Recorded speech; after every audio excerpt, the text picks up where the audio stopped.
Hello, everyone, and welcome to the PJo Show. I'm so glad that you're with me today. You will probably see if you follow me. I did not release an episode last week. I had some technical difficulties. I recorded something, sent it to my podcast team, and then we went out of town and there was an issue with the sound. There was no sound that came through. And so when I came home this week, sure enough, there was no sound. It didn't record. Isn't that something? So I had this great episode about that you don't always get what you want, but you always get what you need. And yeah, it was a pretty good episode, but you're not going to hear it. And so this week has kind of gotten sideways. So I'm just now getting to sit down to record.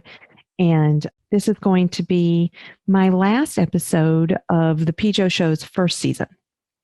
We are in the process of moving. We know that. I'm doing a kitchen remodel from 2 states away, a different time zone. And that is turning my pretty hairs gray, and that's fine. But we are starting to get into that point, and my people who move all the time know really temporary living. I've only got 3 more weeks in this house.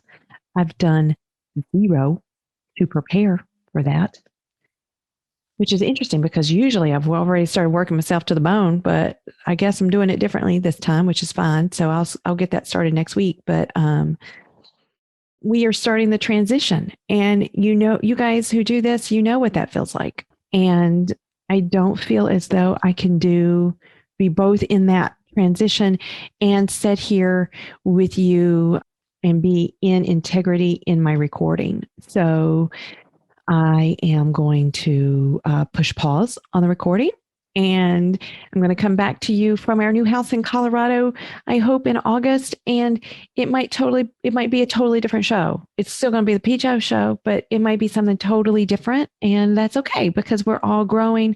We're all evolving. So yeah, just stay tuned. I'll keep you updated on the Facebook page and on my personal Facebook page to let you know what's going on and what to expect. So I'm not disappearing. I'm just refocusing and making sure that I can live a life of peace, which is always important, which is also very hard to do in times of transition. So that is what I'm doing, like total transparency. And what we're talking about today is kind of like the season finale. It's kind of wrapping everything up.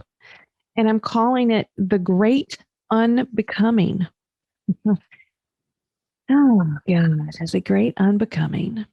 And the reason why I'm calling it that is because that is, in essence, what we are doing when we are on this path of self-love and acceptance and radical acceptance. What we are doing is we are unbecoming the person that we've been told our entire lives that we should be. We are unbecoming that person. And we are becoming the person that we've always meant to be and that we have always been. See, that's where things get tricky because we are taught that to become the person that we are supposed to be, that we are meant to be, we have to change the person that we currently are. That is what self-improvement is. That is the crux of the self-improvement genre of let's change who we are. Well, the entire word of change means that there is something wrong, right? We change a light bulb that's broken. We change cars because the other one isn't, totally change the car because it's no longer working. It no longer serves us. It's getting too old and worn out, like whatever it is, right? That is change. Change is completely altering the original item. That is not what we do. That is not what we're meant to do. We are meant to shift into a higher level of us. It's like going back to that car analogy, as you're driving, as you're starting out, You don't change gears, you shift gears. Well, I mean, nowadays all the cars are automatic. So hell, we don't even know what we're doing in the car anymore. We just push the gas and we go. When I was learning how to drive, I learned how to drive on a manual transmission. And so I had to shift the gears. I didn't completely change the car from first to second gear. I shifted.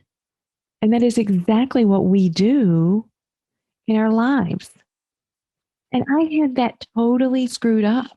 I had that wrapped around this idea. And I've told you this, that to become the person, I had to change who I was to become more acceptable, as opposed to accepting who I was, who I am. We've talked about that. And so changing is changing the car, but accepting ourselves is shifting gears. It truly is unbecoming the person that you've been taught that you're supposed to be. And so when we are born, like from day one, we are the purest us there is. And as we grow through childhood, we are still that very pure self. And we do what we love. We do what brings us pleasure. We call that, what lights us up, right? Like we do that. We see that in toddlers and in kids. I have a video of my daughter. She was in second grade at the time. We were at a grocery store in South Carolina. No, in Alabama. Lord, I don't know. We were at a grocery store somewhere. And there was a good song that came on the radio, on the music system. And we were waiting on the deli meat. And Lord, honey, she just started dancing because it felt good. And I got it on video because in that moment, she was radiating pure joy. That is who she is. She is a gal that'll dance to good music. And in that moment, she was being so true to herself. And I celebrated it.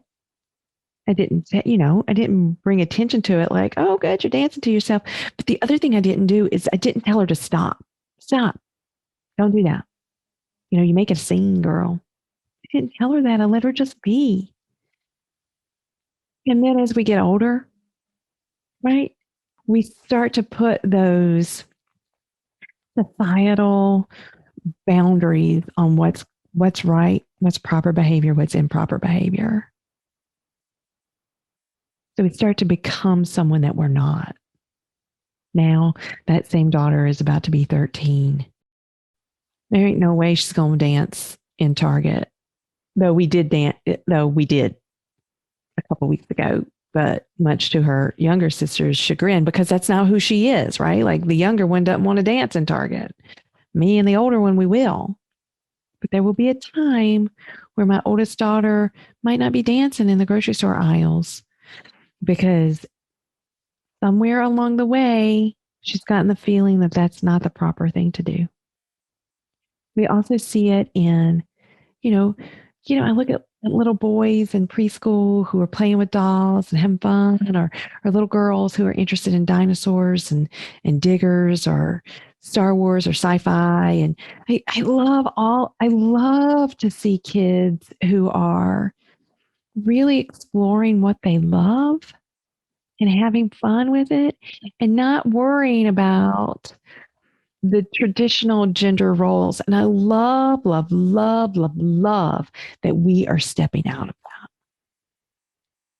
that we are giving little boys vacuums to play with or dolls to play with, or, we're letting them play with ribbon dancing. And I love that is okay now, because when I was growing up, that was not okay. When my parents were growing up, that was not okay. Boys play with trucks, girls play with dolls. Girls get little baby brooms to play with so they can learn how to clean the house. And boys get toy guns, cops and robbers, that kind of stuff. They get to be outside and be rough and tumble. Girls do not. Girls need to sit and color. We get told that at a very young age, This is what is acceptable. This is what is right. This is how you act. And that's different all around the world. It's different regarding your family's experience. It's all different for all of us. But the foundation is the same. We are told in one way or the other that what brings us joy, what brings us happiness is not acceptable. And then therefore, we start to become the person that we are, and I'm using air quotes here, supposed to be. We are becoming an acceptable version of ourselves. Air quotes, eye rolls, dry heavies all over that. Because that's how we start to unbecome the person that we truly are. The whole reason we're on earth is to be the person that we were when we were born. I know that sounds crazy because how are you supposed to be a baby, Trish? I get it. I'm not saying in that. I'm talking about doing the things that we love, that lights us up, that makes us feel pure and whole. We know what those things are. We know what they are. The other thing that happens to us to become that acceptable version of ourselves is, and I've been a member of this club my whole life. It is the TOO club, the two club, the sisterhood of the two. TOO. I was too talkative, too sensitive, too boy crazy. I was all this too muchness. You are too much. Settle down. You're too silly. Too much. It's too. TOO. Too. Am I those things? Absolutely. Have I wanted to shed those things my entire life? Yes. Because it's too much. I don't want to be too much. I don't want to be a project. I don't want to be a handful. I don't want to be that. So what did I do? I tried to become the opposite of that. And it didn't work. It didn't work. Because the other part of that, right, the too much, is the pendulum swung the total opposite direction as well. Not only was I too much, but it was also not enough. How fucked up is that? I was too much, but not enough. I didn't study hard enough. I didn't take things seriously enough. I wasn't smart enough. I mean, come on. How many of you, like when I say that, how many of you resonate with that? How many of you feel that in your chest, in your gut? When I say that about myself now, oh God, I remember what it felt like to carry that weight. I was either too much or not enough. All I wanted in life was for that pendulum to not swing, to be like, how can I be the right amount? Because the only way that I know how to be is either too or not enough, too much or not enough. It's dumb. That's dumb. So in my quest for self-love, in my journey, in my path, I had to unbecome those things. And I still am unbecoming those things. I am still working towards allowing myself to do the things that I love to do for no reason other than the fact that I love to do them. Because that was the other thing. It's the other thing that I was taught is there has to be a reason for you to do something. It has to be productive. It has to be purposeful. And so I've not allowed myself to do a lot of things, right? I've not given myself permission to do something just because I liked it. And so what that led me to do was I had to monetize and make a career idea out of the things that I liked to do. And so I went to culinary school in college. That was my college. And it's funny because I've always loved to cook. I've always been good at it. I've always loved it. So it kind of became like a common sense thing to do. Like, well, this is what you love to do. So go to culinary school. Well, I went to culinary school. And really, if somebody had taken the time to ask me what I wanted to do, instead of telling me what was unacceptable to do, which I heard that so much. Like art is not a career. Art is not a career. And I even remember when I said that I was going to culinary school, my best friend, who I still love dearly, we're still like, oh God, I love her. Her mother called my mother shocked that I was going to culinary school. I was going to throw my life away. And if that was something that I wanted to do, then I should be a home economics teacher. I mean, this was in 1995. Home ec was on its way out in 1995. So I would have been totally hosed if I had decided to become a home economics teacher. First of all, that would have been disastrous for me. And that was okay. But, I was being told that what I wanted to do, what I thought that I wanted to do, was unacceptable. And look, I mean, I was 17, 18, like I didn't know shit. And that's okay. Like nobody at 17, 18 knows anything. They think they know everything. But anyway. And I guess some people do know what they want to do. Whatever. I'm not gonna back down from what I said. There it was. It's my truth, my experience. I didn't know shit at 18. But I was told that that was unacceptable. But if somebody would have asked me what I really, really wanted to do, what do you love? I would have told them that I love that Next Door with Katie Brown show, and I wanted to do that. She was like the non-waspy Martha Stewart. And I loved Martha Stewart too, right? Like I've always loved that.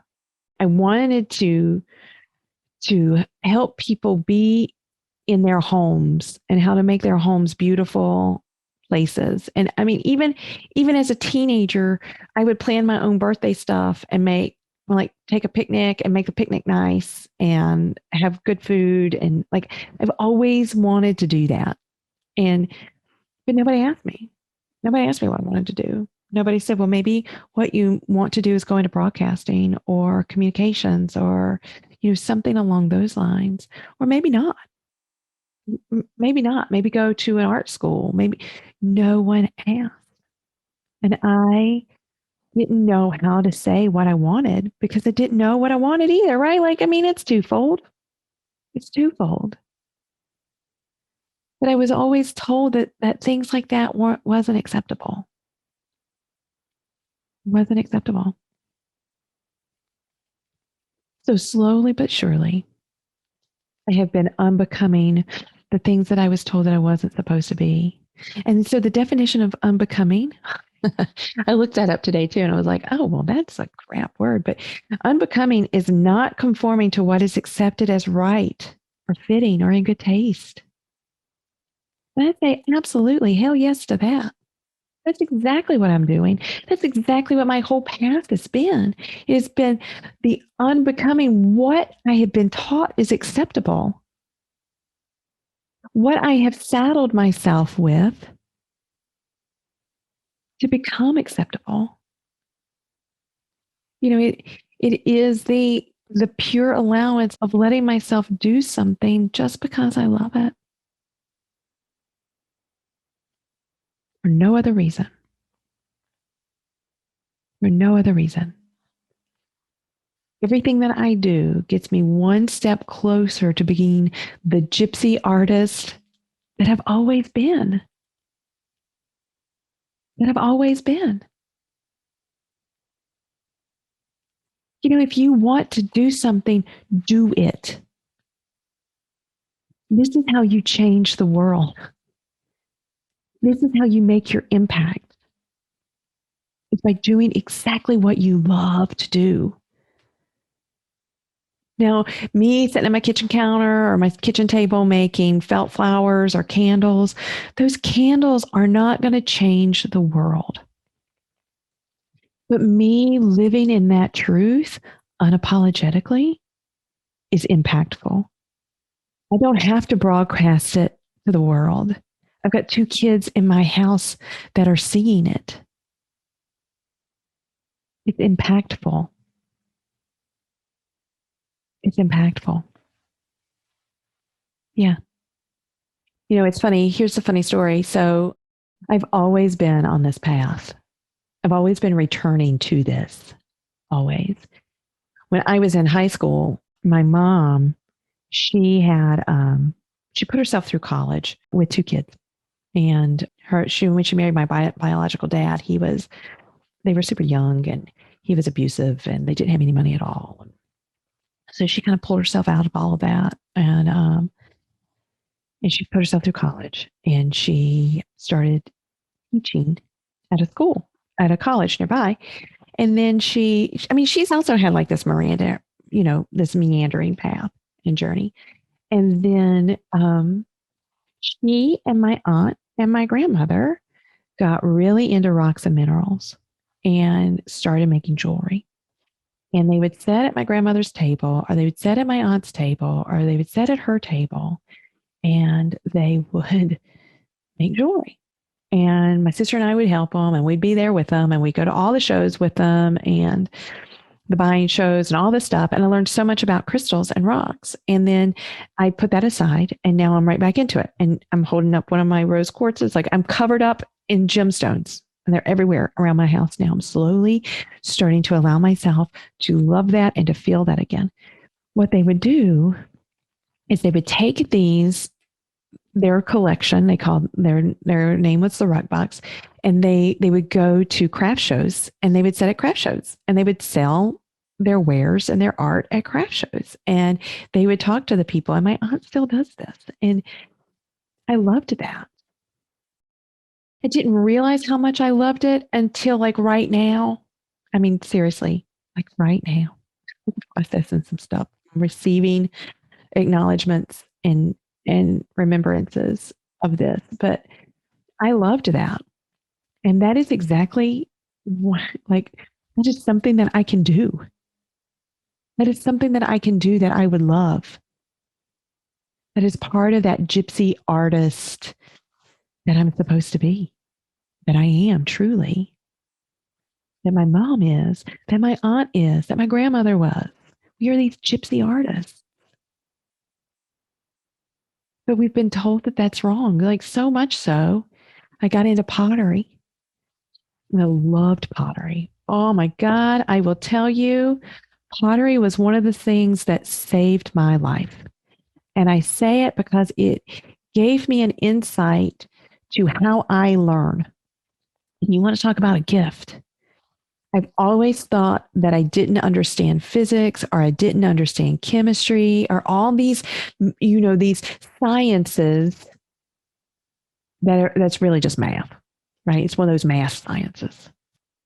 And I was never good at that. And I never felt good at it. I didn't take it seriously enough. That was one of those things. I didn't take it seriously enough. If I applied myself, I could do this. Well, then I got into pottery, and guess what I found out? I was really good at physics. Because what is pottery? Pottery is physics. Pottery is chemistry. I'm very good at the application of physics and understanding how it works. I'm not great at the mathematical part of it, of the actual setting and figuring. Not smart at that. I'm not going to be able to tell you how many G's you're pulling on a roller coaster. I'm just going to know what it feels like. I'm going to know the theory behind it, and that's okay. So it gave me this beautiful insight of, hey, you know what? The practical application of physics, I do understand it. And I can control it and manipulate it and make it work for me in this pottery world. And I loved it. And I took off. Oh, child, did I take off. And then I worked as a potter's apprentice for a year in Alabama. And I made so many tiny mugs. I don't ever want to see a tiny mug again in my life, but neither here nor there. And I remember talking to her and she asked me what I wanted to do with pottery. And I said, I just kind of want to put my wares in my car and drive around to these craft shows and these art shows. And I just want to sell beautiful pots. And she told me, she was like, that's not the way to do it. That'll eat you alive and spit you out. Like there's no money in that. And so I was like, well, maybe she's right. Maybe she's right. And it was right for her. So I immediately started backing off of that being an option for me. So then I thought, well, maybe pottery's not for me. And everything serves its time, right? Everything serves its time. But what I allowed myself to do in that moment is to try to become a little bit more acceptable to someone else as opposed to acceptable to me. Standing in my own light, standing in my own power. I just want to go and be outside all day long, even if it's hot, even if it's cold, even if it's rainy. I want to meet people of all sorts of different walks of life, and I want to talk about what I love to do. And when I say it like that, like who gives a shit what you're selling? It doesn't matter. That's who I'm meant to be. It's what I love to do. I come from a long line of gypsy artists in this life and in past. And so it's time for me to become that person in her entirety, in one way or another. Now, I'm not telling you I'm going to be setting up a craft booth anywhere, anytime soon. But what I am saying is I'm getting one step closer to being that in some form. Allowing that beautiful gypsy artist to completely blossom and bloom. That's what I'm allowing her to do. And what's really interesting is I have these beautiful examples of my mom doing the same thing. She's no longer doing jewelry. She is now doing antiques, and which is something that she loves. And that's what she does every day, is she works in something that she loves. It had zero to do with her college degree. But for her journey, she had to do all of that to get to where she is, just like with me. I had to do everything to get to where I am. It's the same for you. You've had to do everything to get to where you are. To allow yourself to be exactly who you are meant to be, not who you are supposed to be. There's a big difference between those two words. They sound like the same thing. But meant to be is, it almost has a destiny to it. Where supposed to be has an obligation to it. Again, the energy around them is different. It's nuanced, but it's different. Supposed to be is fulfilling someone else's idea of who you're supposed to be. Meant to be is allowing yourself to be true to you only. The goddess inside of you. And so the way that you do that is by all the other things that we've talked about. All the other things, all the past 16 episodes, we've talked about it. We've talked about it. And it's beautiful. Hard as shit, but it's beautiful. This time last year, I started working really hardcore with my coach. And this week I closed the container that we were working in. And she asked me about my journey. And I said, I am exactly where I hoped I would be. But it happened in a way that I never expected it to happen. And if I had known the hell that my road was going to take me through, I don't think that I would have been brave enough to start walking it. But I'm so glad I did. Because it has allowed me to unbecome the person that I was supposed to be. And it has allowed me to fully become the person that I am meant to be. And that's what I want to leave you with today. How can you, my loves, start the unbecoming process? How do you even know you are acting in ways that are outside of yourself? But you know it. You know how it feels inside of you. If you're going to a job every day that makes you sad and lonely, that job isn't filling you up. Now, I'm not saying quit your job because you can't do that either. I'm saying slowly start to bring in things that do light you up, that make you feel good inside. Start dancing at the Publix deli if you need to. Start singing in the shower. Start listening to the music you like. If you like spicy food or if you like trying something new, start trying new stuff. Start implementing daily the things that you like to do. The things that bring you pure joy. Do that. Allow yourself to do that simply for the pleasure of the joy, simply for the joy that it brings you. That is reward enough. That is the reward. And you are worth it. You are worth it. Oh, my darlings, thank you so much for being here with me today.